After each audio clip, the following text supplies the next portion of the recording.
Hey everybody, welcome back to Race of History. Today we're doing Oversimplified's The American Civil War Part 1. Let's get into it. This video was made possible by NordVPN. Click the link down below to get 70% off an annual subscription, plus an additional month free. Also, stun your friends, turn heads, get compliments. Buy yourself some Oversimplified merch today, along with a very honest new character pin. Link in the description down below. Okay, Mrs. Lincoln, this is it. One last push, and we're done. 9 months and 4 days ago, my father brought forth upon my mother himself, and gave to her a child, conceived in a shack in Kentucky, and dedicated to the proposition that I will drink num-nums from a bottle and do little poo-poos in my pantses for the next 2 to 3 years. Now what is it babies do again? Oh yeah. I am not touching that. Abraham Lincoln grew up with his relatively poor family in Kentucky, eventually moving to Indiana, and finally, Illinois. He read a lot of books, worked a lot of jobs, wrote some questionable poetry, and finally entered the law profession. Despite being self-taught, he turned out to be a pretty clever and astute lawyer. In one case, a guy claimed he witnessed a murder at night, and Lincoln was like, "How could you have seen anything in the dark? There was a bright full moon." I see Batman back there in the background. A what? A bright full moon. Can you say that again, please? There was a bright full moon. A dim half moon? No, a bright full moon. That's funny, because according to this almanac, there was a dim half moon that night, which makes you a liar. Well, I got a bright full moon for y'all right here. Now that's what I call a rebuttal. Lincoln and his cheekbones weren't only interested in law, however. He also dabbled in the world of politics, serving as a legislator in both local and national assemblies. And what a time it was. Not even 100 years after the Founding Fathers wrote, "All men are created equal," politicians were already asking, yeah, but what does that mean exactly? It means all men. Yeah, but what does that mean exactly? And not just that. States' rights versus the federal government. What are the executive powers of the president? Is cereal a soup? The Founding Fathers left some of these questions perhaps a little too open to interpretation.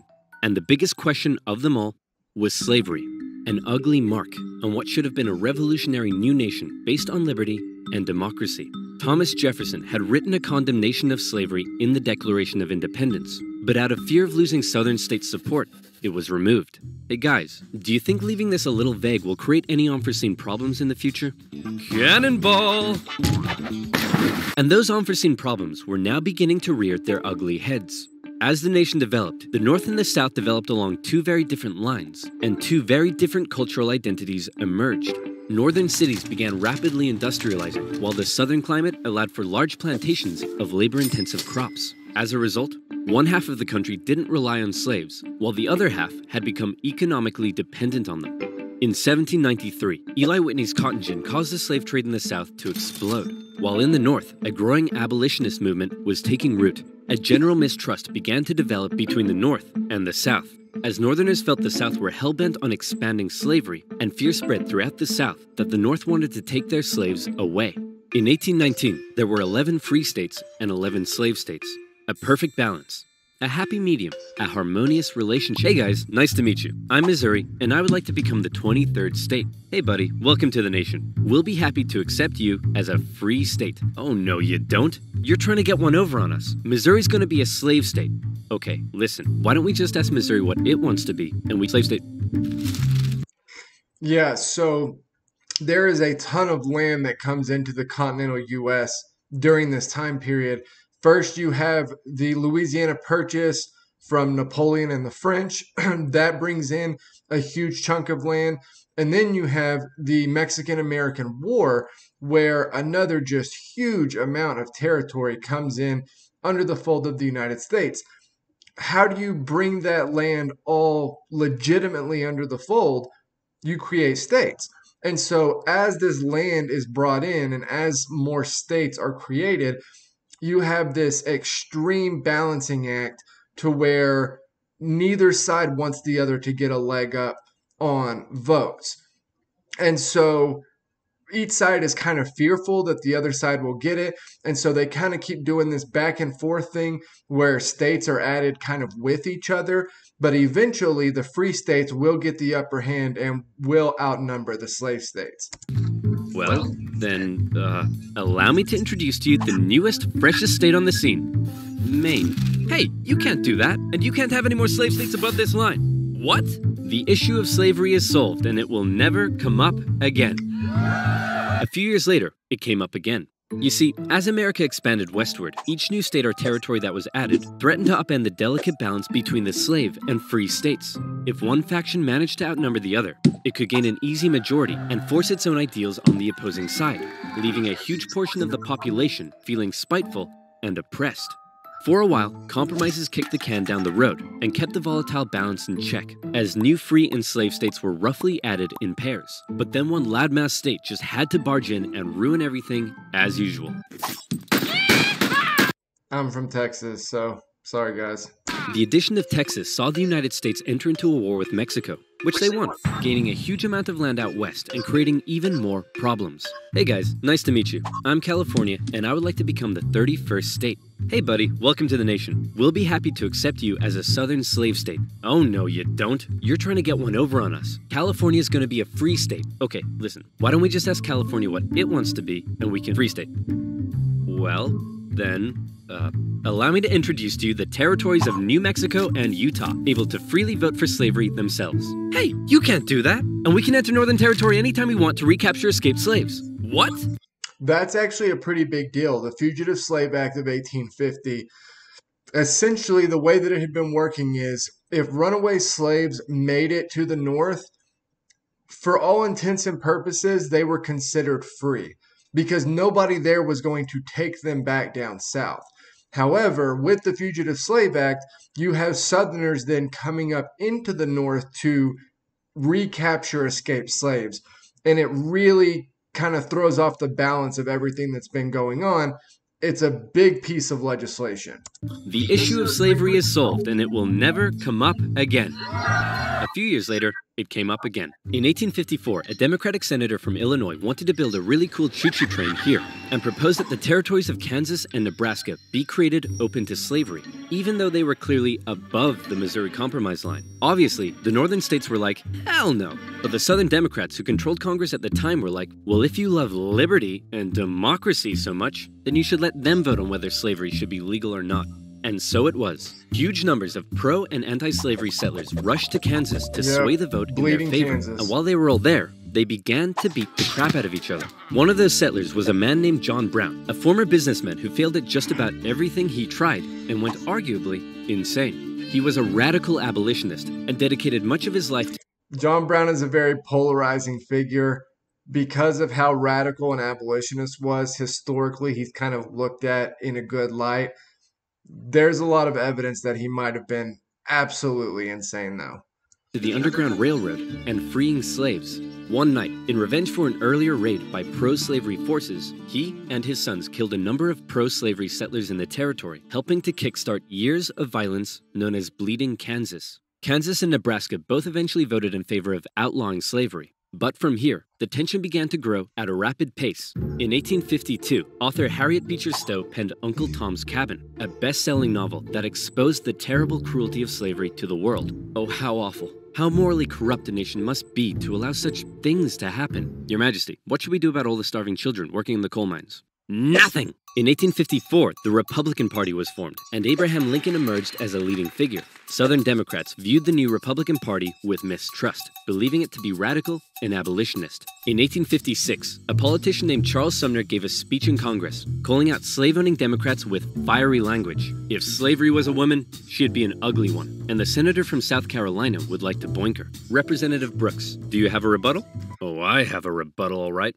Yeah, here's a rebuttal for you. Oh, come on. Surely this isn't allowed. I don't know. I'll have to consult the rulebook. I can't find anything about caning a political opponent, but it says here I'm not allowed to wear women's underwear. Uh-oh. News of the violence on the Senate floor took the nation by storm. Southern slave owners sent Representative Brooks new canes to replace his now broken one. And on the floors of Congress, politicians carried weapons in self-defense. which is never a good sign. In 1857, the Supreme Court ruled in the Dred Scott case that all people of African descent, slave or free, could not be citizens, and therefore could not sue for their own freedom. This is a really big deal. It changes the trajectory that the nation seems to be going at this point, and it really kind of undoes the progress that is beginning to be made on the side of the abolitionists. Under any circumstances, undoing years of progress with the strike of a gavel. Now, within all this bitter debate over slavery, there were many nuances. North versus South, Republican versus Democrat, states versus the federal government. But let's strip all of that away.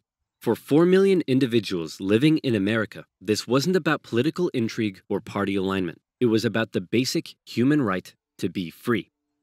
Men, women, and children were stolen from their homelands and brought to the American continent, where for generations they were considered to be property, forced to live in poverty, and work from sunrise to sunset. Plantation overseers did whatever they felt was necessary to get the most out of their slaves. Punishments were often barbaric. Families were regularly separated, and parents could often only watch, as their children were auctioned off, never to be seen again.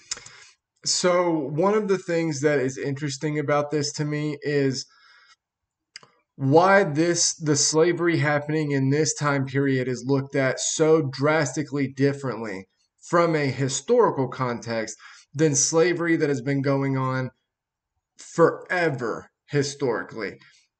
And there's probably a lot of different reasons for that, but one that I find particularly interesting, I guess, is the idea that we look at history through the context of everything that was going on in that time period. And so when we look at slavery historically, way back 1,000 years ago, 2,000 years ago, we look at the context of what the world was like in that time period. And the idea of slavery really seems to kind of fit in with the historical context. I feel like the reason why this one is looked at much more, I guess, brutal is the juxtaposition to all of the ideals and enlightenment thought processes that are happening in the world at this time period, where you have, self-determination and the Enlightenment and liberalism, kind of the idea of the individual being proclaimed in this time period. I mean, just look at the ideals of the U.S. Constitution. And so that idea of the rights of the individual and the right of self-determination, with that going on in this historical context, for slavery to also be happening at the same time, it's kind of hard to fit that juxtaposition to kind of round that squared peg. And so I think that's why in this time period it's looked at as particularly damning, because it's almost like you actually knew better. Like, they may not have further back than this, but at this time, by what you're writing and what you're saying, it seems like for all intents and purposes, you actually knew better. And so I think that that's why historically this is looked at as particularly barbaric. Thousands of slaves took the treacherous risk of running away, and abolitionists in the North helped many escape via the Underground Railroad as bounty hunters entered the North to chase them down. Leading figures within the abolitionist movement included many significant free black men and women. But it's important to note that for many of the anti-slavery white individuals in the North, opposition to slavery was often an economic issue, not a moral one, as many worried large plantations would take their lands and livelihoods away. Abraham Lincoln knew that slavery was a moral evil, and he regularly spoke out against it in powerful speeches that helped him rise through the ranks of the new Republican Party. He lamented at the hypocrisy of a great American nation meant to stand as a shining beacon of freedom while also enslaving 4 million men, women, and children. He most famously declared in 1858 that a house divided against itself cannot stand, that one day slavery in America would end. However, even Lincoln was cautious in his opposition. He didn't want to outlaw it entirely, but simply prevent its expansion so that given enough time, he believed it would naturally die out. He has the same fear here that the founding fathers had. That fear is that for the U.S. to be a strong, independent country, they have to have the South on its side. They have to. And so the fear is if you outright have the abolitionist movement take over and you destroy slavery right where it is, that will be totally unacceptable to the South. The South will then pull away, and you essentially won't have that stable country. However, the South views the curbing of slavery and the stopping of its expansion the same way that Lincoln does. Lincoln believes that by stopping the expansion, it will naturally die out. That's also what the Southern Democrats believe. And so they see this as just as abolitionist in mindset as completely doing away with slavery. To Southern Democrats, it's the same sort of thing. They see it the same way. And so the fear that Lincoln has and that the founding fathers had are justified. However, the idea that they could kind of slow play this into keeping the South on board, I think was a brutal miscalculation. Thankfully, history would force his hand. In October 1859, one abolitionist decided he'd try to single-handedly take down slavery by force. John Brown. Who would be crazy enough to even attempt such a thing? It's our good friend, John Brown. He planned to seize arms from an armory in the town of Harper's Ferry, free the slaves there, and continue south, inciting a major slave uprising along the way. A noble cause, a bad plan, and terrible execution. Brown's men took the armory and some hostages, but were quickly surrounded by one Robert E. Lee and his U.S. Marines. Brown was captured, and a couple of months later, he was executed for treason. Northerners sympathized with Brown, but Southerners were like, "You see this? They're coming for us. Soon, there'll be 1 million John Browns." 1 million John Browns? What on earth are you thinking about? A John Brown farm? Yeah, me too. To make matters worse, new northern free states meant now the southern states really were outnumbered, and they were beginning to feel bitterly spiteful and oppressed. Further fear began to spread in the South when news broke that I hate the phrasing oppression here. That's in the context of slavery, feeling bitterly spiteful and oppressed because you're outnumbered in the legislature. I don't know. That the phrasing of that just rubs me the wrong way. a relatively unknown figure had just secured the Republican Party nomination for president. Abraham Lincoln, mostly well-liked among anti-slavery Northerners, had made some of the most powerfully worded speeches against slavery of any politician at the time. And now, there was a chance that he, and his cheekbones, could become president. For the South, that would be too much. In the 1860 election, Lincoln's name didn't even appear on the ballot in 10 southern states. But much to their horror, when the final results came in, Lincoln had won by an electoral college landslide. Lincoln himself tried to calm their fear. "How many times do I have to tell you, I'm not gonna take away your slaves?" "Yeah, right, Honest Abe. We've had enough of you Northerners. We're gonna go form our own country." "You can't do that." "Why not?" "Well, if you had won the election, would it be okay for us to leave?" "Of course not." "Well, why not?" "Because that's not how victim mentality works." Many states felt that when they joined the Union, they always withheld the right to leave it whenever they pleased. Many people living in 19th century America often felt more loyalty to their state than to the nation. This is not just southern states. Now, it's going to be the southern states that secede because of the slavery issue. But this argument between states' rights and federal rights had been going on long before this, all the way back to the founding of the country. And the loyalty that people felt to their state was much deeper than the loyalty that they normally felt towards the nation. And so it was not just the southern states that believed that they could break away and do their own thing if push came to shove. Lots of states had this idea. They just weren't forced into that corner. And now, with the South feeling like it had lost its voice in the federal government, they were out of here. South Carolina was the first to go, and over a period of 6 months, one by one, 11 slave states officially seceded from the Union, with just 4 contested border states opting to remain. The seceding states issued a number of official documents justifying their secession. South Carolina proclaimed that it was northern states' hostility to slavery that rendered the federal government illegitimate. Mississippi declared that their position was thoroughly identified with the institution of slavery. And in a speech, the Confederate vice president stated that the new Confederate government rested upon what he called the great truth of racial inequality. Yeah, racial inequality is rampant in the North too, so that's not specific to the South. However, this argument that I see a lot on whether the Civil War was about states' rights versus federal rights or slavery, here's the thing. It's about both, but it's not. The argument for states' rights over federal rights had been going on since the founding of the country, and a civil war had not broken out because of it.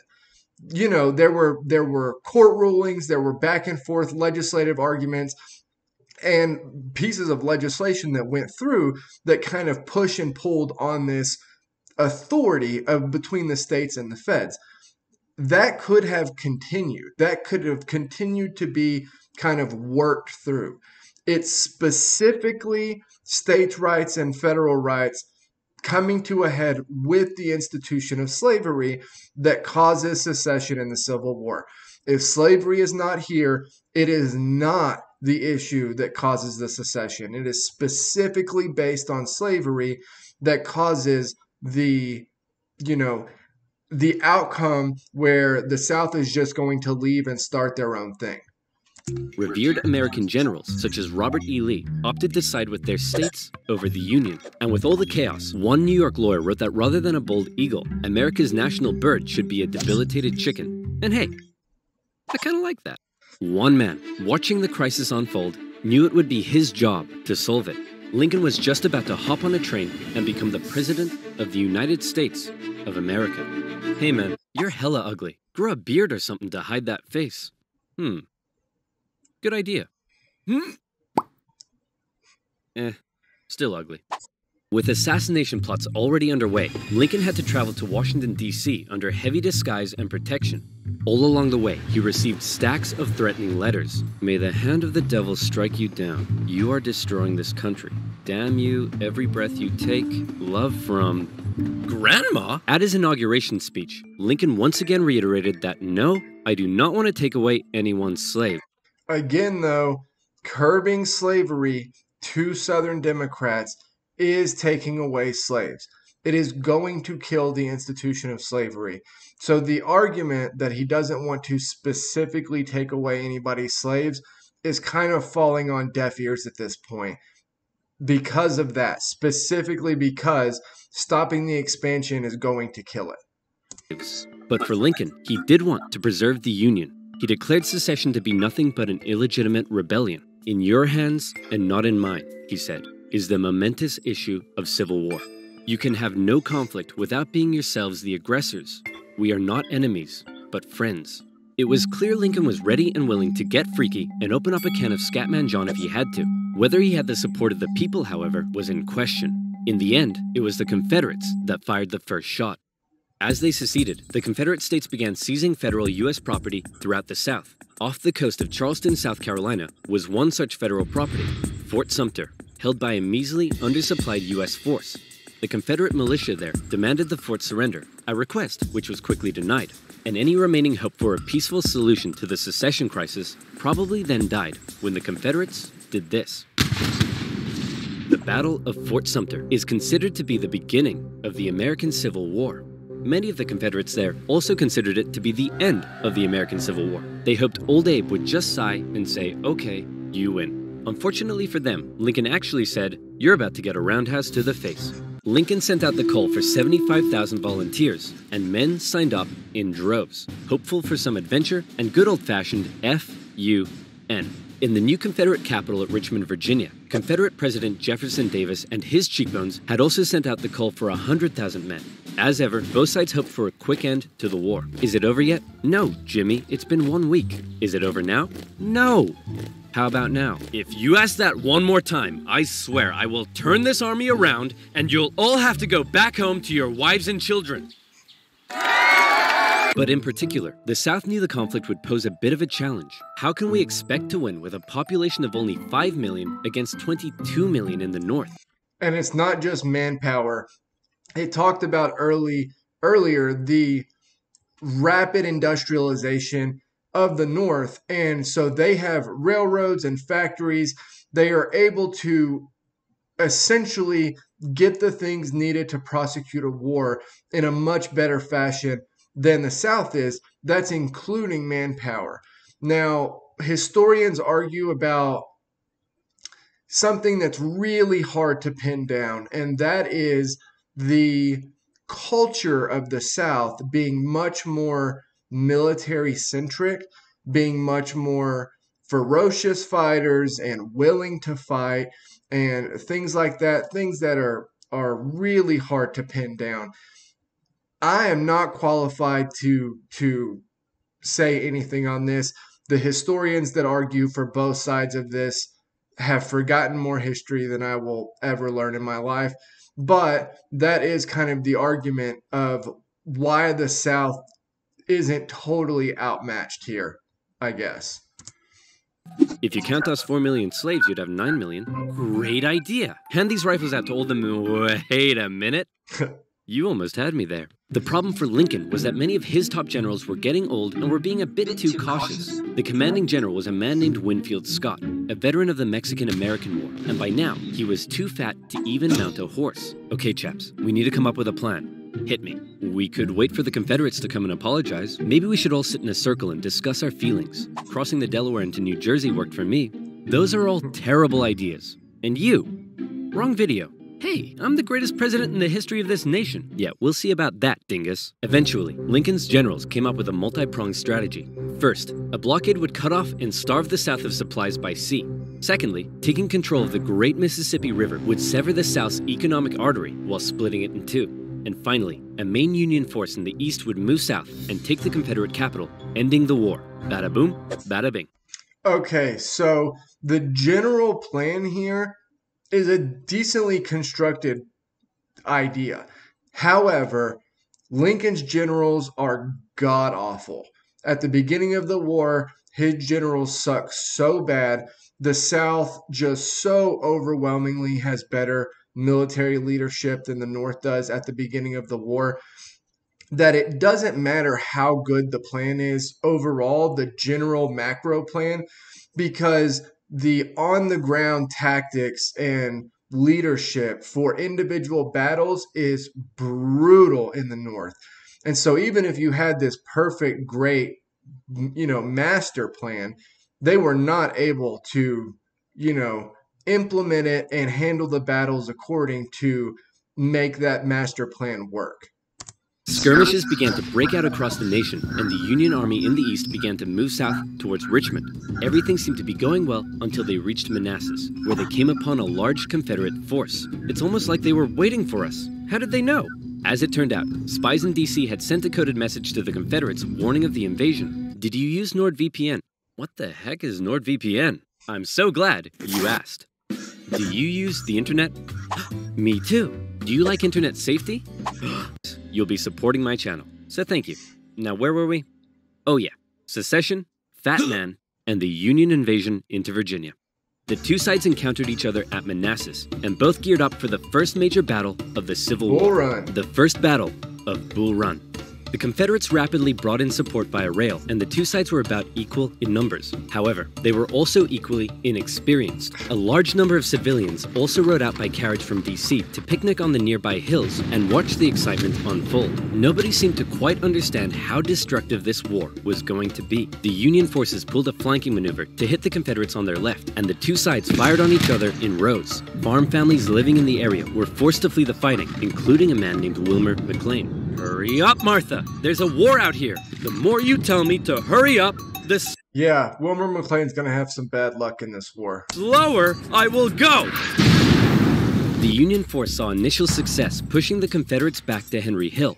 But one as of yet fairly unknown General Thomas Jackson had arrived, and he took a defensive position, standing firm like a stone wall, holding the Union Army off, and finally sending them running back to Washington, D.C. With heavy casualties, the sobering reality of war hit both sides hard, and the North, having just lost the first major battle, had to face the serious prospect that they may not actually win this war. And not only that, this first Battle of Bull Run here kind of gives credence to that idea that I was talking about, that maybe the South is just better bred, I guess, for fighting wars. There is actually the South, obviously, they believe this because it's about them and it's good about them. So they believe this. This actually starts to infect the thinking of the Northern leaders at this time. Not necessarily Lincoln, but military leaders, that the South have some sort of like fighting capabilities because of their culture or heritage or whatever it is that makes them tough in battle. And so what you have after this are generals like McClellan, who, no matter how many troops they have, they are just scared to death of attacking the South unless it is just clear-cut victory. And it is greatly overblown, in my opinion, by both the North and the South on this, how much that culture actually comes into effect when fighting this conflict. President Lincoln, General Jackson whipped us so hard, the Confederates are calling him Stonewall Jackson. Wait, that's why they're calling him that? Not because he looks like he ran face first into a stone wall? Apparently not. Worse yet, the North had also lost the first major battle out west, giving away control of southwest Missouri. All of this was terrible news for Abraham Lincoln, especially since many of his generals and cabinet already didn't have much respect for him. They felt he was incapable of running a war, because he seemed a bit like your friendly old grandpa. He famously loved a long-winded story and a good pun. I've been so busy, my wife is missing me. But her aim is starting to improve. But deep down, few realized he could also be incredibly shrewd. Oh, Abe, you're so funny. Funny how? Funny like I'm a clown? Good fellas. Abe, I was just... No, funny how? Like I'm here to amuse you? During the war, Lincoln committed acts that were viewed by some as impeachable. His administration suppressed the free media from printing articles sympathetic towards the South. Some Southern sympathizers were even arrested without a trial. Okay, this was not something that some people thought was impeachable.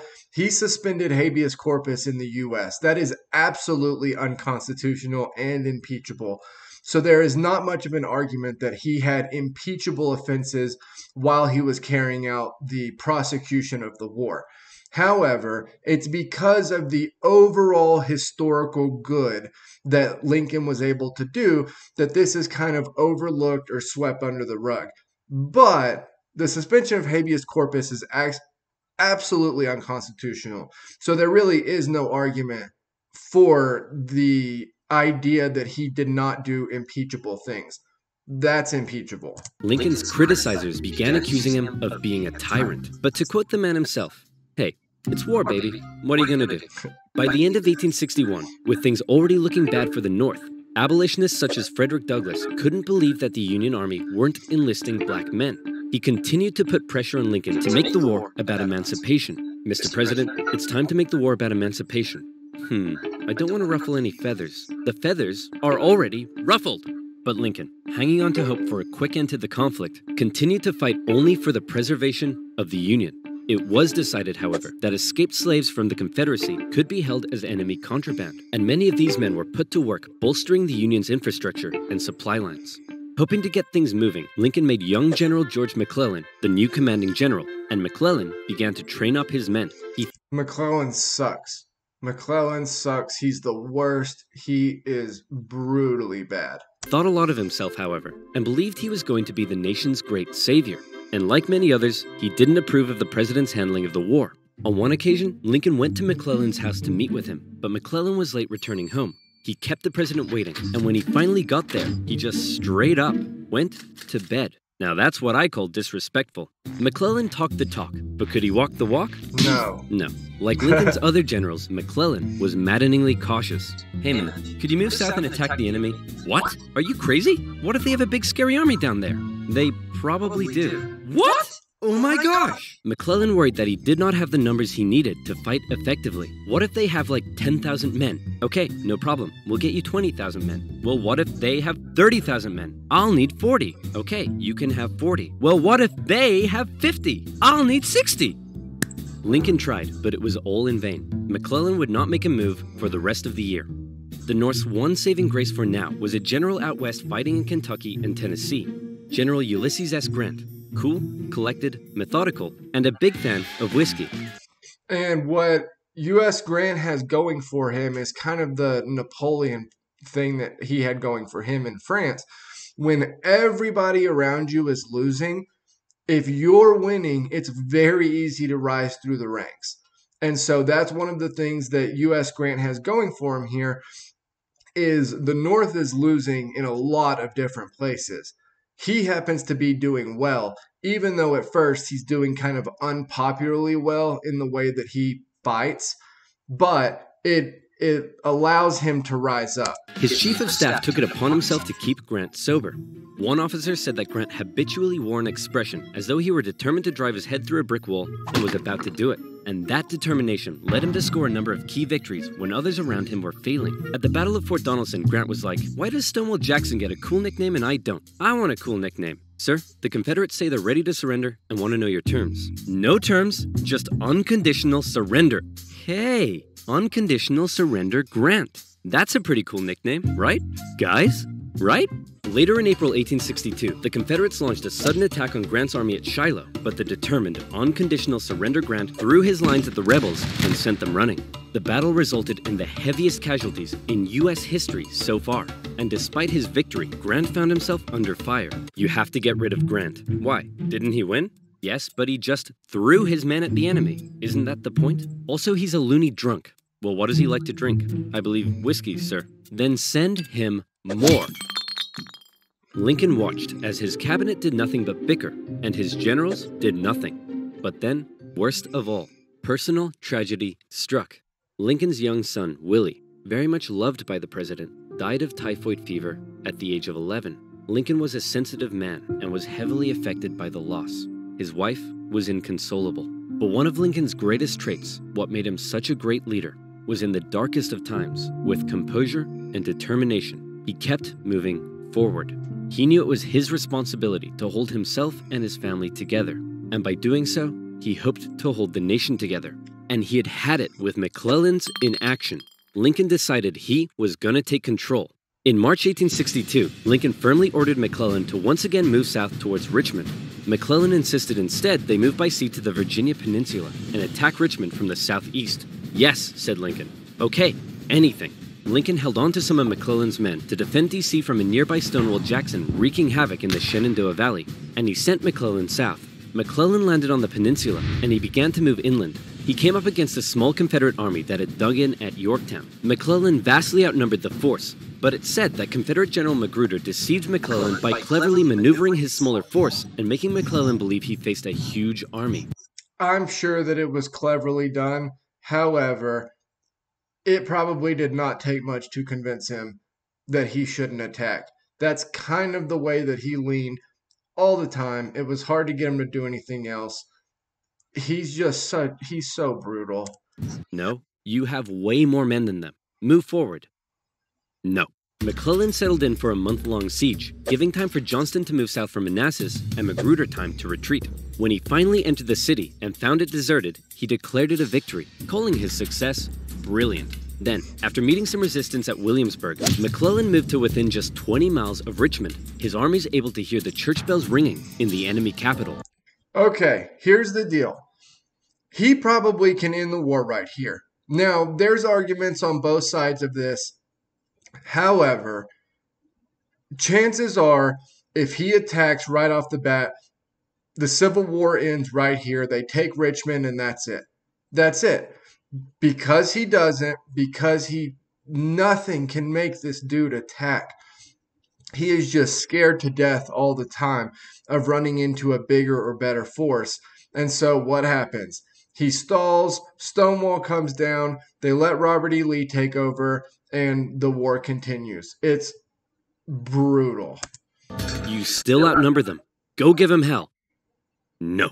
McClellan once again held back, moving slowly and defensively, and with his army split in two, the Confederates saw an opportunity to strike back. McClellan's advance was halted, and now the Confederates pulled an ace out of their sleeve. General Lee, you're up. Do you think we should evacuate Richmond? No, Mr. President. No need. General Robert E. Lee, one of the most brilliant military commanders of the time, was now in charge. One of his biggest strengths was his ability to read the mind of his enemy, and he knew McClellan was cautious and weak. After moving Stonewall Jackson south to join him, and even though he had a smaller army, Lee hit McClellan in a series of fast-paced, close combat battles that had McClellan spooked. McClellan retreated the Union Army back again and again and again, escaping the peninsula and returning to D.C. He's in a full-blown retreat, still outnumbering the Confederate army that he's going up against. Just so everybody understands the context. Lee had defeated McClellan, and the campaign had failed. Well, that was a major success. A success? Tell me exactly what was successful about that. Well, we successfully retreated. You lost. I didn't lose. I merely failed to win. Things just kept looking worse for the North.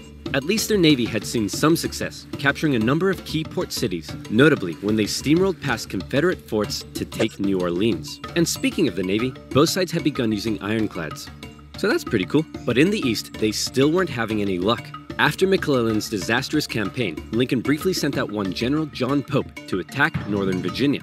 Hey man, just checking in. How's it going? Well, the Confederates kicked my butt at Cedar Mountain. Then they raided my camp and ran off with my money and clothes. Also, I appear to have been wedgied. Lee defeated Pope at yet another battle at Bull Run, in which nearby farm families once again got caught up in the fighting. Hurry up, Martha! There's another war out here! I'm waiting for my hair to dry!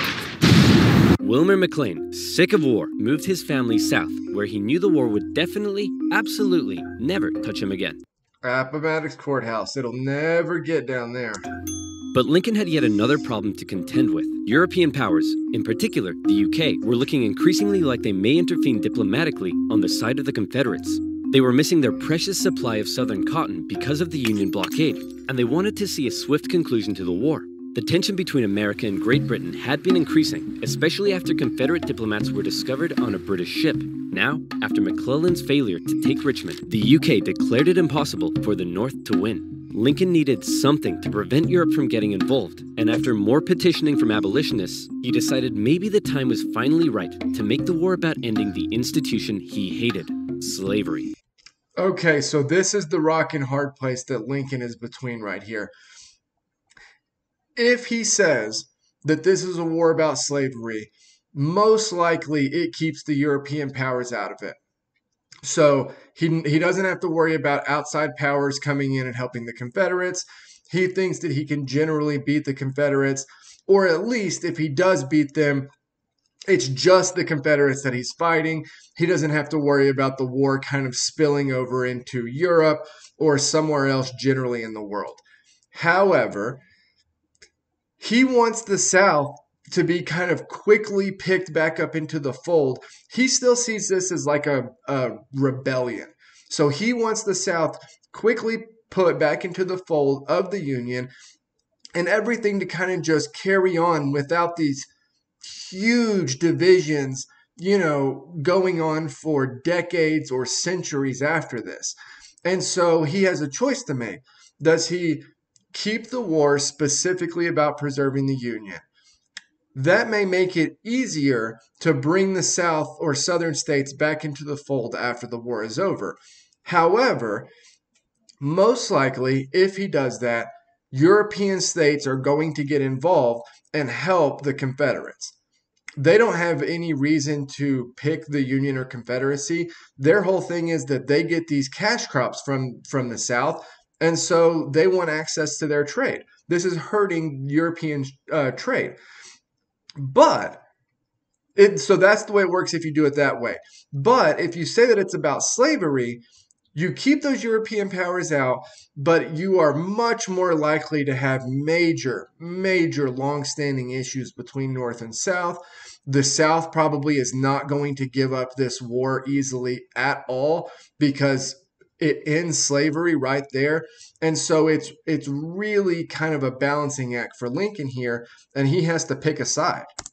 If the North had a noble cause to fight for, Europe would be less likely to intervene. But Lincoln and his cabinet knew before they could declare something as radical as emancipation, they needed a victory, especially now that the Confederates were about to go on the attack. Aware that he had a limited number of men and supplies, Lee now hoped that if he could just threaten Washington, D.C. militarily, he would gain Europe's recognition and crush Northern morale in time for the midterm elections, forcing the North to negotiate. With confidence at an all-time high, for the first time, Robert E. Lee invaded the North. But on September 13th, the North finally had some luck. Oh boy, it's my lucky day! A cigar in a field. Hey, what's this wrapped around it? Oh my god! History turns on small things. That's right. The North had discovered General Lee's battle plans wrapped around some cigars, and in them, they saw that Lee had split up his forces. McClellan headed out from D.C., and the two sides met in the Battle of Antietam, a crucial battle that would decide the course of the war. It saw the most vicious fighting to date, and still remains the single bloodiest day in American history. But, for once, the North came out victorious, and Lee was forced to retreat. He's on the run. Chase him down and finish him off. No. You know what, old buddy, old pal? You're fired. The North had won their crucial victory. Lincoln breathed a huge sigh of relief, and with that win, he was prepared to take a huge step. On September 22nd, the Emancipation Proclamation was issued. In January, all slaves held in the Confederate States would be, as far as the U.S. government was concerned, officially free. Throughout the North, free black men and women rejoiced, knowing that if the North were to win, their brothers and sisters would no longer be held in bondage. The proclamation also had the intended effect on Europe, who were not willing to oppose a pledge to end slavery. An outraged Confederacy knew that Lincoln had given the war a new meaning. It was no longer just about the preservation of the Union. Now, it was about creating a new Union, washed clean of its original sin. A Union without slavery. All right, that was Oversimplified's The American Civil War Part 1. Like, comment, subscribe, help me keep building the channel over here. This is Race of History. I'll see you guys next time.